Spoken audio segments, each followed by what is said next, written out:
Hello നമസ്കാരം, Ranjith. Opportunity cost എന്ന് കേട്ടിട്ടുണ്ടോ?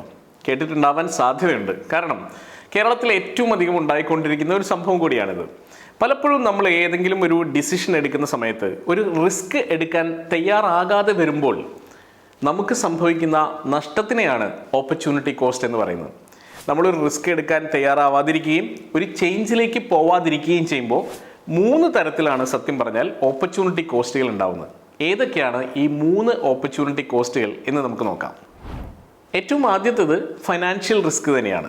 ആ റിസ്ക് എങ്ങനെയാണ് ഉണ്ടാവണമെന്ന് വെച്ച് കഴിഞ്ഞാൽ പലപ്പോഴും ഒരു ഇൻവെസ്റ്റ്മെൻറ്റിൻ്റെ കാര്യത്തിൽ തന്നെ ആലോചിച്ച് നോക്കിക്കോളൂ.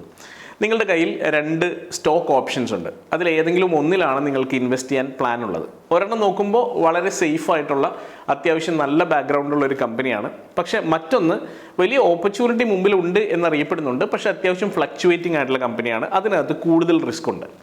അപ്പോൾ ഓട്ടോമാറ്റിക്കലി നമ്മൾ ലോവർ റിസ്ക് ഉള്ള ഒരു സംഭവത്തിൽ ഇൻവെസ്റ്റ് ചെയ്യുന്നു. ഞാൻ സ്റ്റോക്കിൻ്റെ കാര്യം വളരെ എളുപ്പത്തിൽ നിങ്ങൾക്ക് മനസ്സിലാവാൻ വേണ്ടി പറഞ്ഞു എന്ന് മാത്രമേ ഉള്ളൂ. ജീവിതത്തിലെ എല്ലാ ഡിസിഷൻസും ഇങ്ങനെയൊക്കെ തന്നെയാണ്.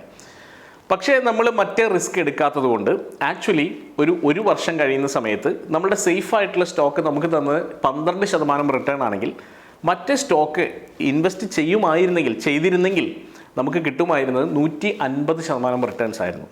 ചുരുക്കി പറഞ്ഞാൽ 12%വും 150%വും തമ്മിലുള്ള ഡിഫറൻസ് ആണ് ആ ഓപ്പർച്യൂണിറ്റി കോസ്റ്റ് എന്ന് പറയുന്നത്.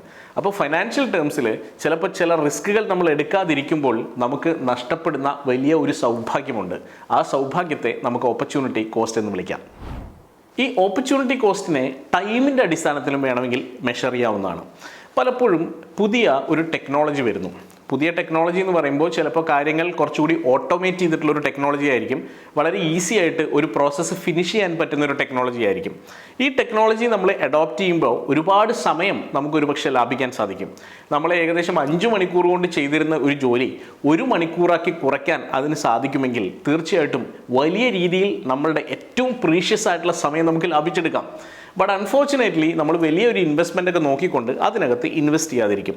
പലപ്പോഴും നമ്മളുടെ കമ്പനികളൊക്കെ സോഫ്റ്റ്വെയറിൽ, CRMൽ, ERPൽ ഒക്കെ ഇൻവെസ്റ്റ് ചെയ്യാതിരിക്കുമ്പോൾ ആക്ച്വലി അവർക്ക് നഷ്ടപ്പെടുന്നത് ഈ പറയുന്ന ഓപ്പർച്യൂണിറ്റി കോസ്റ്റ് എന്ന് പറയുന്ന ടൈമിൻ്റെ ഒരു വലിയ കോസ്റ്റാണ്.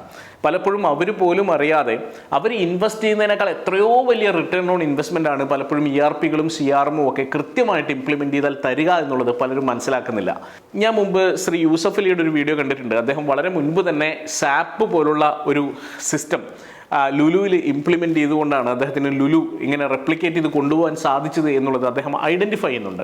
അപ്പോൾ വളരെ മുൻപ് തന്നെ അത്തരത്തിലൊരു സിസ്റ്റത്തിലേക്ക് ഇൻവെസ്റ്റ് ചെയ്യാൻ തീരുമാനിച്ച ആ റിസ്ക് എടുത്താണ് അദ്ദേഹത്തിന് ആ കോസ്റ്റ് ശരിക്കും ഓവർകം ചെയ്യാൻ സാധിച്ചത്. അപ്പോൾ പലപ്പോഴും ചില റിസ്കുകൾ എടുക്കുമ്പോഴാണ് നമുക്ക് ടൈം ലാഭിച്ചെടുക്കാൻ സാധിക്കുക എന്നുള്ളത് മനസ്സിലാക്കുക. അടുത്തത് യൂട്ടിലിറ്റി അഥവാ സാറ്റിസ്ഫാക്ഷൻ ആണ്. പലപ്പോഴും നമ്മൾ ഏതെങ്കിലും ഒരു റിസ്കി ആയിട്ടുള്ള ഒരു ഡിസിഷൻ എടുത്തു കഴിഞ്ഞ് അത് വിജയിക്കുമ്പോൾ നമുക്ക് കിട്ടുന്ന ഒരു സാറ്റിസ്ഫാക്ഷൻ ഉണ്ട്. ഞാൻ എടുത്ത ഡിസിഷൻ കാരണം ഇങ്ങനെ ഒരു മാറ്റം ഉണ്ടായി എന്നറിയുമ്പോൾ ഉണ്ടാകുന്ന ഒരു വലിയ സന്തോഷം. ആ സന്തോഷം പലപ്പോഴും അനുഭവിക്കാൻ പറ്റാതെ പോകുന്നു. നമ്മൾ ഒരേ രീതിയിൽ തന്നെ മുന്നോട്ട് പോയിക്കൊണ്ടിരിക്കുമ്പോൾ ജീവിതത്തിന് യാതൊരു ത്രില്ലും എക്സൈറ്റ്മെൻറ്റും ഇല്ലാതെ വരുന്നു. മാത്രമല്ല ഏതെങ്കിലും ഒരു പുതിയ കാര്യത്തിൽ ഇൻവെസ്റ്റ് ചെയ്തുകൊണ്ട് ഒരു റിസ്ക് എടുത്തുകൊണ്ട് ഒരു വിജയം കൈവരിക്കുമ്പോൾ ചിലപ്പോൾ വലിയ യൂട്ടിലിറ്റീസും സംഭവിക്കാവുന്നതാണ്. അപ്പോൾ അതിൽ നിന്നുണ്ടാകുന്ന നമുക്ക് ചുറ്റുപാടുമുള്ളവർക്കും ഉണ്ടാകുന്ന ലൈഫ് സ്റ്റൈൽ അപ്ഗ്രഡേഷനും എക്സൈറ്റിംഗ് ആയിരിക്കും. അപ്പോൾ അതുകൊണ്ട് തന്നെ ഒരു കാര്യം മനസ്സിലാക്കുക, കൃത്യമായിട്ടൊന്ന് കാൽക്കുലേറ്റ് ചെയ്തുകൊണ്ട് റിസ്ക് എടുക്കാൻ തന്നെ തീരുമാനിക്കുക. കാരണം ഒരു റിസ്കിന് മാത്രമേ നിങ്ങളുടെ ജീവിതത്തെ അടുത്ത ലെവലിലേക്ക് കൊണ്ടുപോകാൻ സാധിക്കൂ. All the best.